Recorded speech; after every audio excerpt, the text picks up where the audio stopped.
دوستو آپ کو کیا لگتا ہے کہ ایسی کون سی چیز ہے جس کے بارے میں سب سے پہلے قیامت کے دن سوال کیا جائے گا، جس کی وجہ سے بہت سارے لوگوں کی، بہت سارے اللہ تعالیٰ کے بندوں کی قیامت کے دن پکڑ ہوگی؟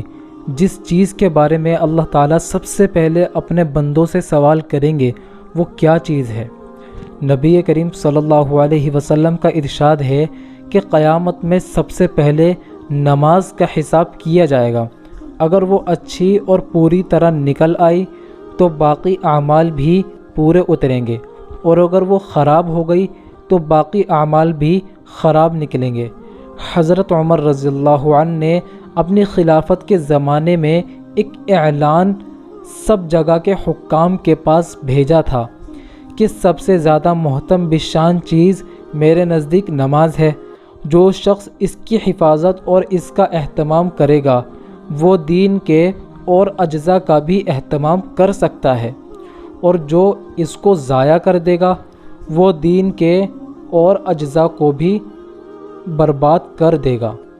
نبی کریم صلی اللہ علیہ وسلم کے اس پاک ارشاد اور حضرت عمر رضی اللہ عنہ کے اس اعلان کا منشا بظاہر یہ ہے جو دوسری حدیث میں آیا ہے کہ شیطان مسلمان سے اس وقت تک ڈرتا رہتا ہے جب تک وہ نماز کا پابند اور اس کو اچھی طرح ادا کرتا رہتا ہے، کیونکہ خوف کی وجہ سے اس کو زیادہ جرأت نہیں ہوتی، لیکن جب وہ نماز کو ضائع کر دیتا ہے تو اس کی جرأت بہت بڑھ جاتی ہے اور اس آدمی کو گمراہ کرنے کی امنگ پیدا ہو جاتی ہے، اور پھر بہت سے مہلکات اور بڑے بڑے گناہوں میں شیطان اس کو مبتلا کرنے لگتا ہے۔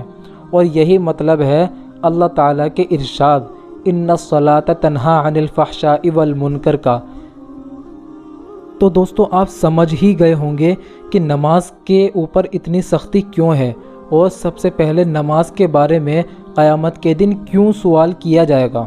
اور نماز ایسی چیز ہے کہ اگر دنیا میں انسان اس کو چھوڑنے لگتا ہے تو شیطان اس پر حاوی ہونے لگتا ہے، کیونکہ جب تک انسان نماز کا پابند رہتا ہے، نماز کو 5 ٹائم پڑھتا رہتا ہے اور اس کی پابندی کرتا رہتا ہے، تو اس وقت تک بتایا گیا ہے کہ شیطان کو انسان کو بھٹکانے کی ہمت نہیں ہوتی، وہ انسان سے دوری بنا کر رکھتا ہے۔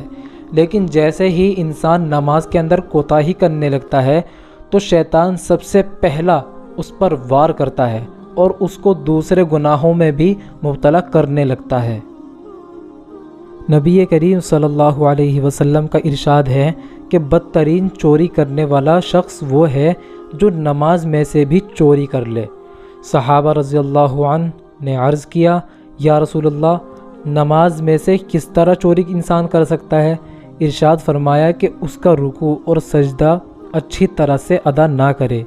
یہ مضمون کئی حدیثوں میں وارد ہوا ہے۔ اول تو چوری خود ہی کس قدر ذلت کی چیز ہے اور کتنا بڑا گناہ چوری کرنا ہے، اور چور کو کیسی حقارت سے دیکھا جاتا ہے۔ پھر چوری میں بھی اس حرکت کو بدترین چوری ارشاد فرمایا گیا ہے کہ رکوع سجدے کو اچھی طرح نہ کرے۔ حضرت ابو درداء رضی اللہ عنہ فرماتے ہیں کہ ایک مرتبہ حضور اقدس صلی اللہ علیہ وسلم نے آسمان کی طرف نگاہ اٹھائی اور یہ ارشاد فرمایا کہ اس وقت علم دنیا سے اٹھ جانے کا وقت منکشف ہوا ہے۔ حضرت زیاد رضی اللہ عنہ صحابی نے عرض کیا، یا رسول اللہ، علم ہم سے کس طرح اٹھ جائے گا؟ ہم لوگ قرآن شریف پڑھتے ہیں اور اپنی اولاد کو پڑھاتے ہیں، اور وہ اسی طرح اپنی اولاد کو پڑھائیں گے اور یہ سلسلہ چلتا رہے گا۔ حضور صلی اللہ علیہ وسلم نے فرمایا، میں تو تجھے بڑا سمجھدار خیال کرتا تھا، یہ یہود و نصارہ بھی تو تورات انجیل پڑھتے پڑھاتے ہیں، پھر کیا کارآمد ہوا؟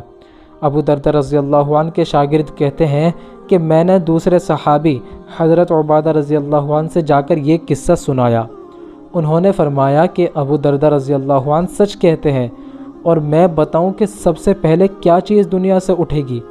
سب سے پہلے نماز کا خشوع اٹھ جائے گا۔ تو دیکھے گا کہ بھری مسجد میں ایک شخص بھی خشوع سے نماز پڑھنے والا نہ ہوگا۔ حضرت حذیفہ رضی اللہ عنہ جو حضور صلی اللہ علیہ وسلم کے رازدار کہلاتے ہیں، وہ بھی فرماتے ہیں کہ سب سے پہلے نماز کے خشوع اٹھایا جائے گا۔ ایک حدیث میں آیا ہے کہ حق تعالی شانہ اس نماز کی طرف توجہ ہی نہیں فرماتے جس میں رکوع سجدہ اچھی طرح نہ کیا جائے۔